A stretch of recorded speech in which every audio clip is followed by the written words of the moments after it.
Day 1, 8:30, scheduled day, and we have now the talk from Mitch Altman.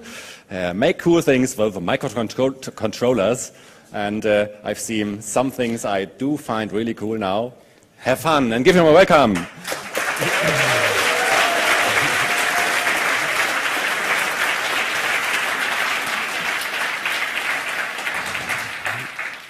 Well, thanks for coming, everyone. Can everyone hear me okay? So, there's some info about me, and I've been doing a lot of stuff with microcontrollers for a long time. I came to 23C3, and Fubud out there had a little workshop where teaching people to solder, and that was just so much fun that I've been doing workshops at maker fairs and hacker conferences and other conferences ever since, just all these workshops and even like little house parties, teaching people how to make cool things with microcontrollers, and it's so much fun to do this. You get a whole bunch of people in a room building things, and it's like little kids playing with blocks. Everyone has smiles on their faces. And I'm going to be doing a workshop here, probably later tonight after Lady Ada's talk, which is after mine. And then the next day, either down in the hack space or in the Fubud area just by the stairs over here. So if anyone wants to learn to make cool things with microcontrollers, come on by. I got lots of parts, and you can be as happy as these folks. And really, anyone can learn this stuff. It's not hard. And no matter how much you learn, there's always more to learn, which is part of the fun of it. But just to make some cool things is really easy to start with. So one of the main things with microcontrollers is the hardware for all of the simpler things is basically the same. You just change the firmware, which is the controlling software, and you end up with something totally different. So here's 3 examples of something that I started with pretty much the same hardware and came up with something very different hardware-wise and functionality-wise. So the brain machine, if any of you were around at Chaos Camp, you probably saw those, and this is what they look like. They blink lights and pulse sound at brainwave frequencies, and your brain synchronizes to it, and you hallucinate really cool colors and patterns from your subconscious mind. People tend to like hallucinating, so it's kind of fun. And this trippy RGB light just mixes colors to make this sort of little mood light. It's totally meaningless but fun. This bug bot, he's crawled off of tables a lot, but he still kind of does his thing. He eats light, and he gets excited when he eats light, and his tail spins around. And yeah. So then I have some other examples here. This LED cube at Forming Hackspace in New York City. This is the first project out of there. It's this little LED cube, a miniature version of what I saw at Chaos Camp from Metal Lab. I don't know if you can see under this light, but it just blinks lights in a 3D pattern.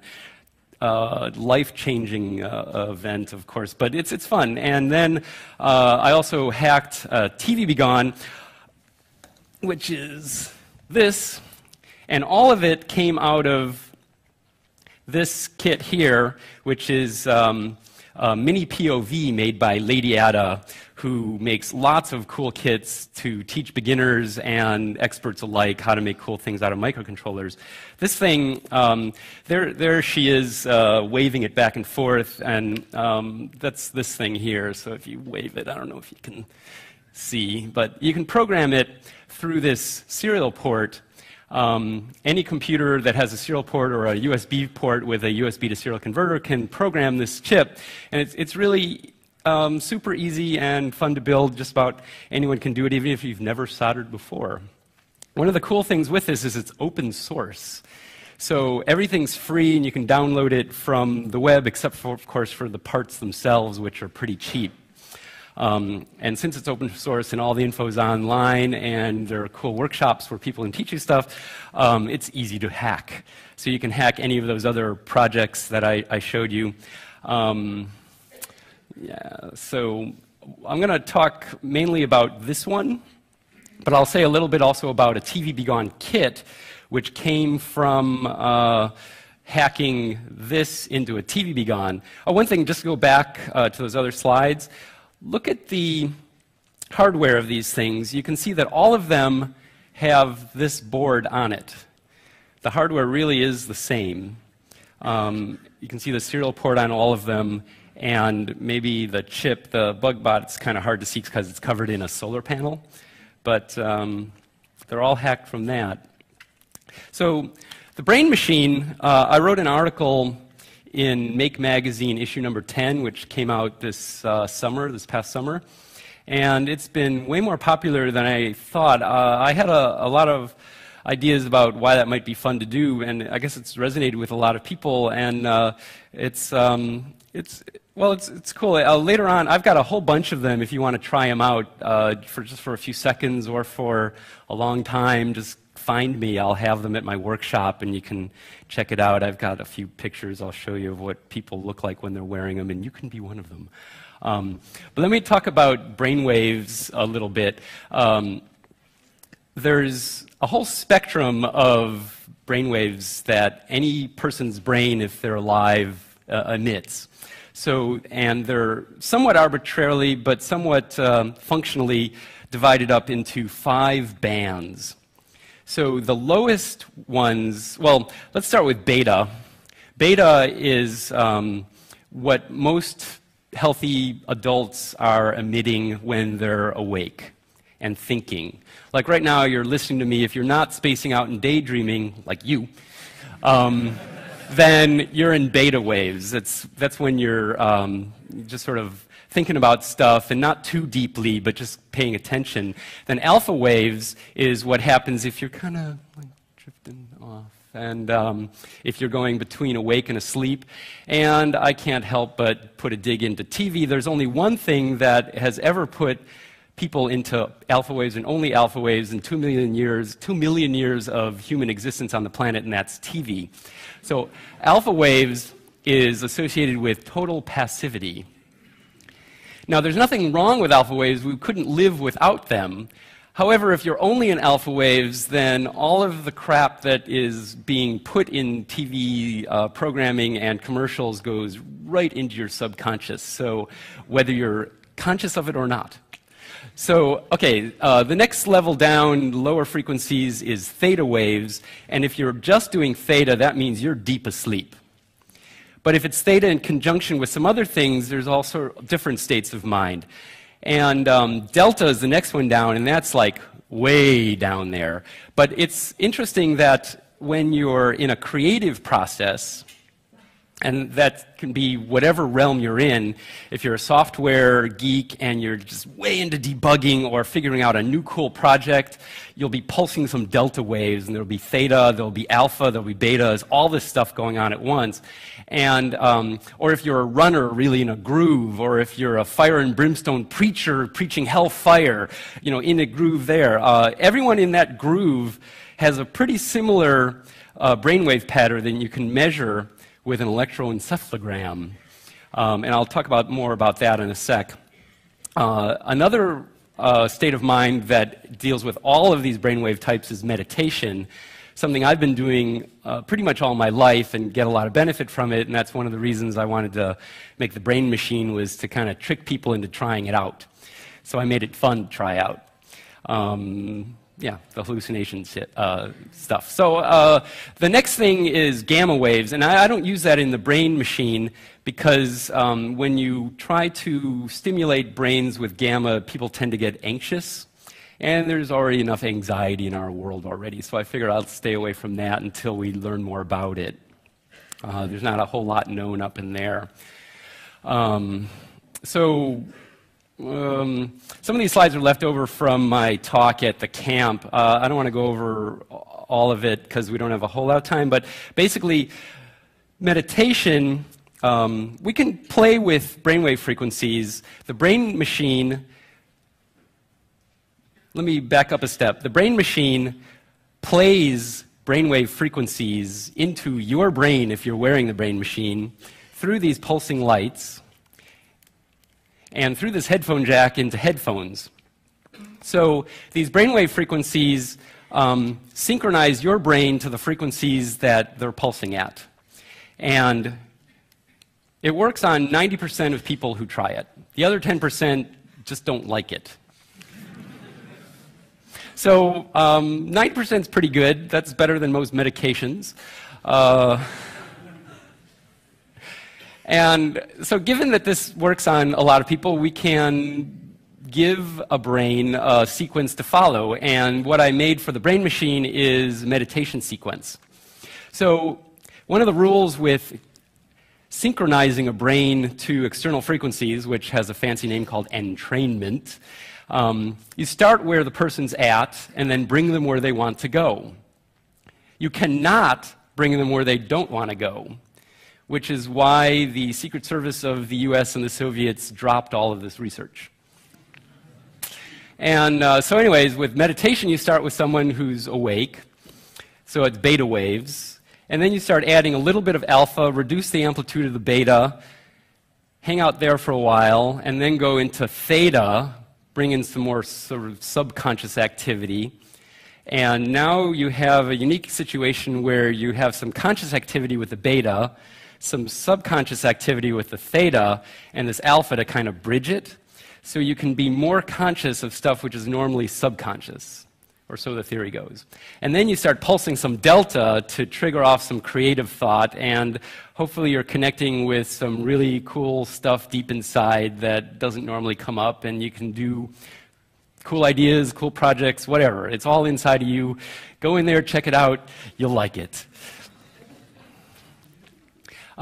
Really briefly on the history of this, there's a lot written about this, but I'm just going to run through it.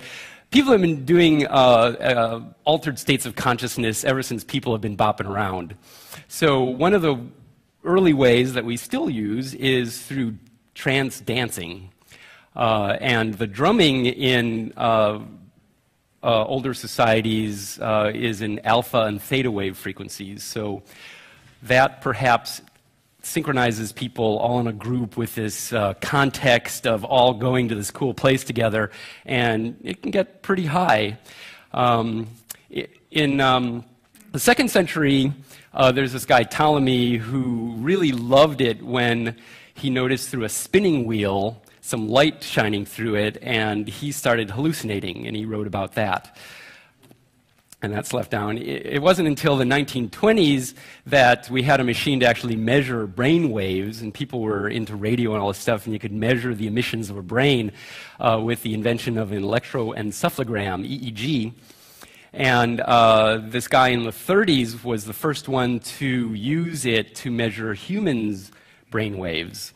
And he actually used the frequencies to put people in a base set of frequencies so that he could do other things to the subjects with their permission to see what changes. And this guy's name is W. Gray Walter, and incidentally, he did a lot of the early work in robotics.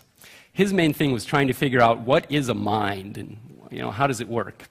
So he tried to build robots to model what he thought was the workings of a brain and see, by building these robots, does it actually behave like an animal?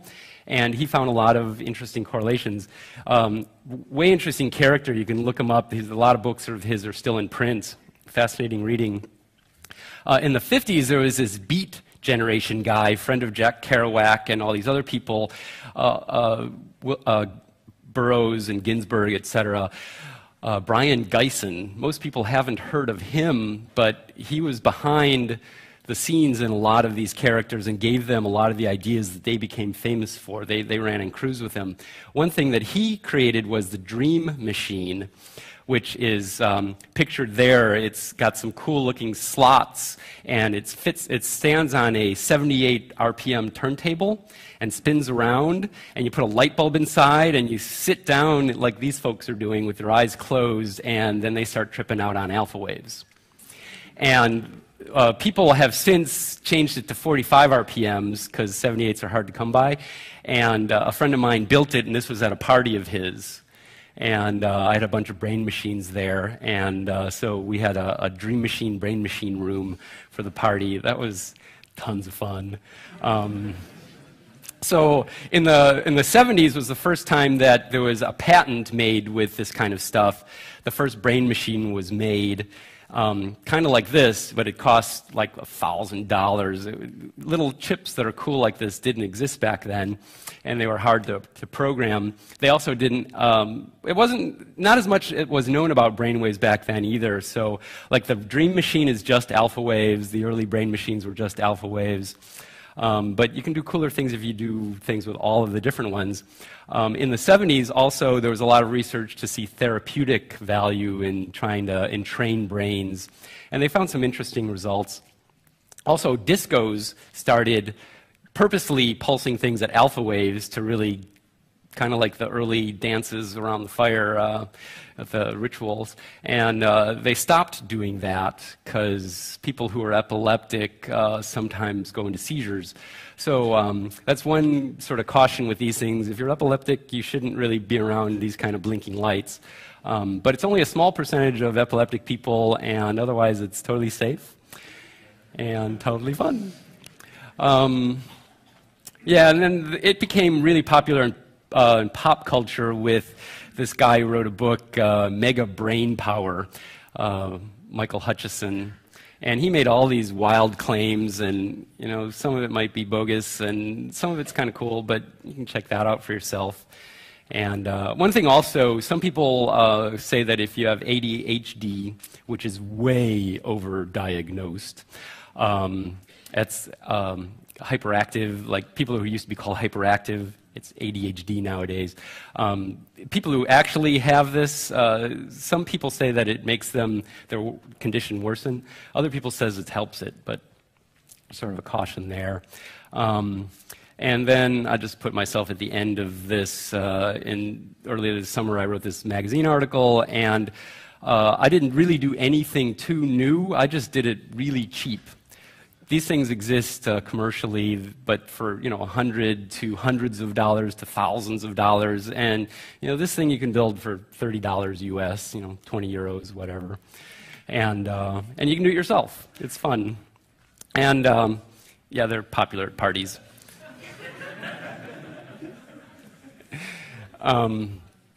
So I mentioned this already. One of the things this microcontroller that I used is an AVR family microcontroller. I don't know what AVR even stands for, but it's made by Atmel.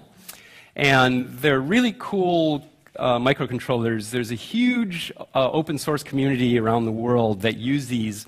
And there are a lot of good reasons for that. They're kind of taking over what the PIC used to have and Parallax, which are popular, other popular microcontrollers. And they're all good, and they all have their disadvantages. The first time I ever used an AVR Atmel chip was for hacking the mini POV kit into this. And I fell in love with it. It is so easy to use. And like I said, it's open source. Everything to use it is free. There's a GNU C++ compiler. You just download it. There's tons of example software out there. You can just alter it a little bit and make your own things. There's a forum, a user forum called AVR Freaks, and there's people on there 24/7, every day, always, that would love nothing better than to answer your questions about an AVR chip. It's true. The first time, well, the magazine article was becoming due, and of course I procrastinate because I'm working on 50 billion projects at once and enjoying all of them, but it was time to, I gotta finish this. The magazine article is due in a week. So I figured, well, maybe I should build one. So I did. But there was a bug in the programmer, so I thought, and it worked fine if the brainwave sequence was only beta and then alpha and then theta, but then when I started adding others, it stopped working, and I posted a question to AVR Freaks at 11 p.m., 11 at night, and by 11:30, a half hour later, someone in Australia had answered a question enough so that I could fix the thing. I was pulling out what little hair I had left, and yeah, so I still have some hair as a result of that. It's a really great thing. So, and there's a community of people all around on Lady Ada's website. Again, she's the one who makes this kit, and she's doing a talk after mine in Saal 1. And I can count to 1 in German. So she makes a lot of cool kits, including that one. And she has a user forum on hers where there are a lot of people who communicate with each other to help each other make cool things out of these. This thing, yeah, let me play this. So the brain machine works with pulsing lights at brainwave frequency and pulsing sound at brainwave frequencies. The brainwave frequencies are pretty much all below the range of human hearing. So you can't just pulse speakers at those frequencies. It's kind of like loud clicks. It's kind of ugly. And it's more effective, though, if you use binaural beats. So let me play. Oh, I don't know if the sound works. We didn't test it out. Let's see if we get some sound here. Oh, there we go. So there's one tone. You can hear that. Now that is the bass tone that I'll play in one of these speakers. In the other speaker, I play a tone which is just a little bit different. It's a little higher. And if I play them both together, what happens is you perceive the difference between the two tones. So when I want to entrain someone's brain to alpha, I'll blink these lights at alpha frequencies, which is 11 hertz, and then I'll have the bass tone and the offset tone so that the difference is 11 hertz. And this will play first the bass tone, 200 hertz, then the other tone, the offset of 211, then you'll hear both together. Bass tone, offset. So you hear that? So that is 11 hertz, and that's a beat frequency. The interesting thing is that's a physical phenomenon. The binaural beat is a perceptual phenomenon. There's no physical thing happening to make you perceive that wah, wah, wah, wah. It's all in your head.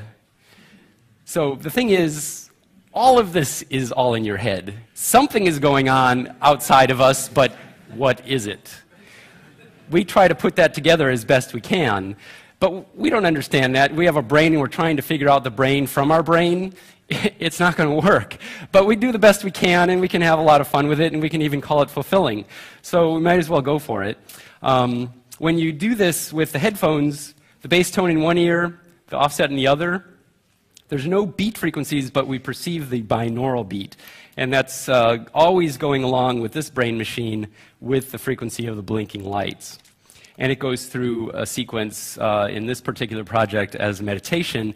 But this project is all open source, and you can hack the table. And I'll show you just really briefly here. Oh, it's just in your head. Here's a little diagram that I drew. I'm not that kind of a graphic designer, as you can tell, but oh. Are we stuck?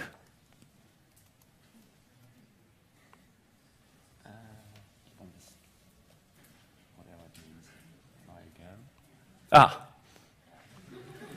There we go. Now, Thank you.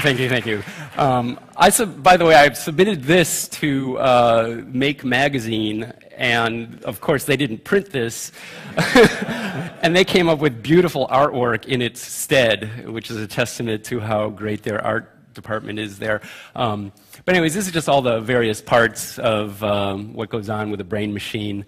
The circuit board with all the electronics and programming port, the power supply, speakers, the brain.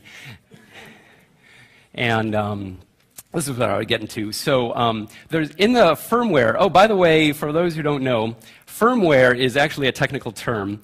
It's the software that controls hardware directly, and there's no real hardcore term of what a firmware is. It can different people define it differently, but that's how I define it. So it's between hardware. It's not actually hardware because hardware is this stuff. And it's not software because people don't really interact with it. It's between them, so it's not hard, it's not soft, it's firm. And there you have it. It's called firmware. And my firmware is published. It's open source. And at the beginning of it is a table, which is a brainwave table. And that's got the sequence to and train to. And I have the meditation sequence in there. And it's just a bunch of brainwave types and durations.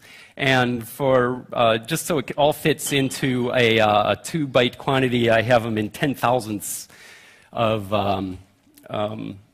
microseconds. So this is actually 60 seconds. And so this plays beta at 60 seconds, alpha at 10 seconds, and the table just continues down, and you can put whatever you want in there and play around with it. And a lot of people have been doing this. Since the magazine article was published, thousands of people have made this and have played around with it and come up with their own sequences. And you can too if you like.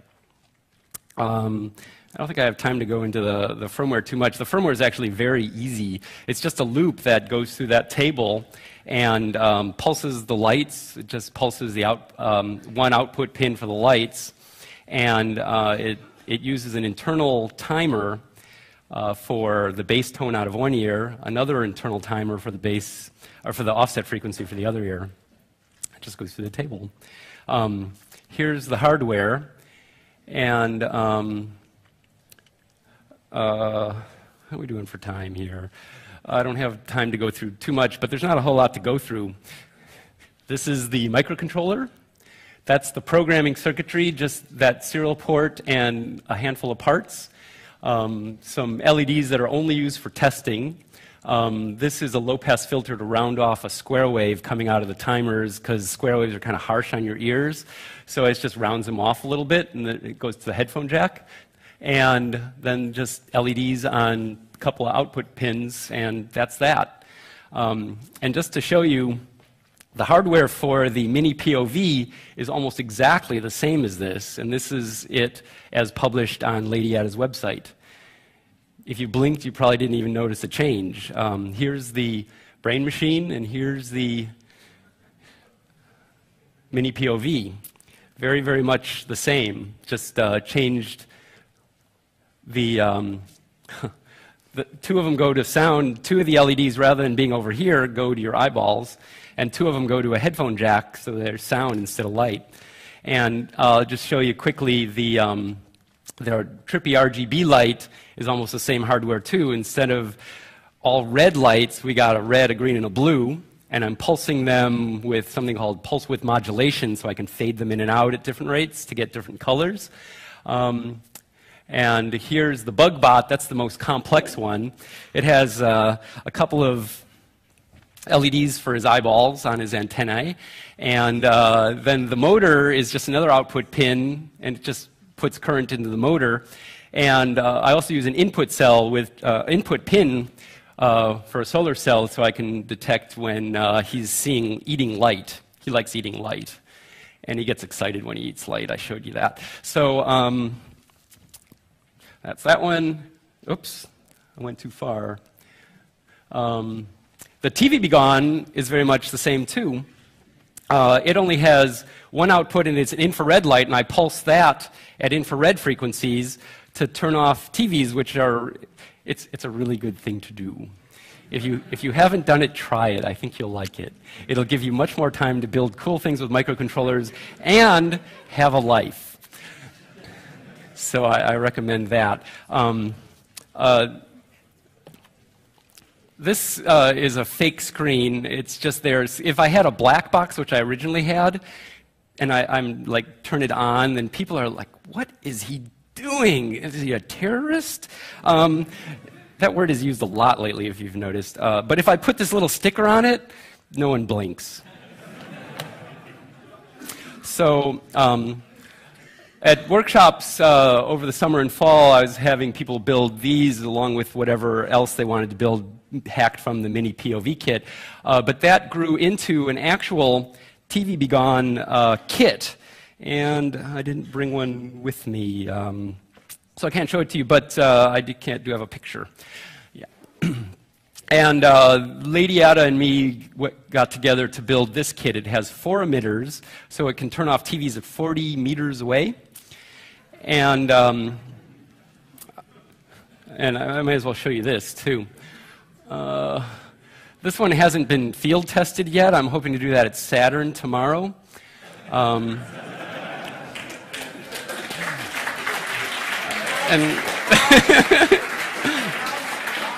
what's that? I have to be awake first, so I don't know yet. This one has 8 emitters, and I'm thinking that it'll go 100 meters.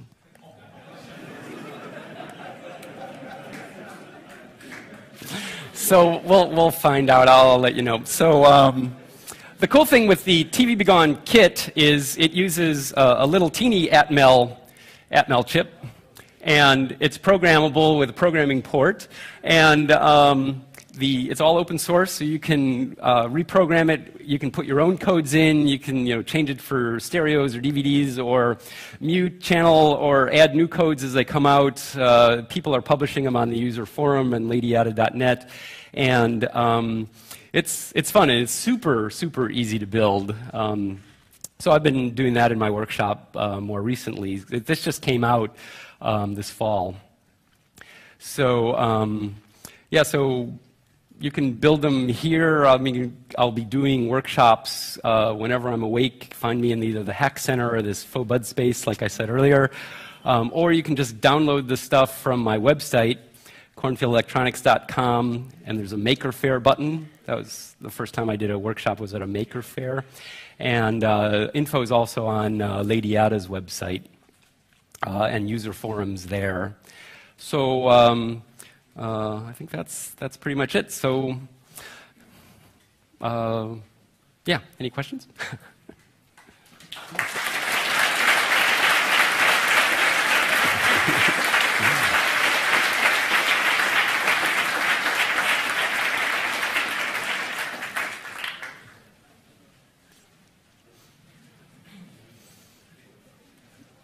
You can ask questions if you like. There's a mic here.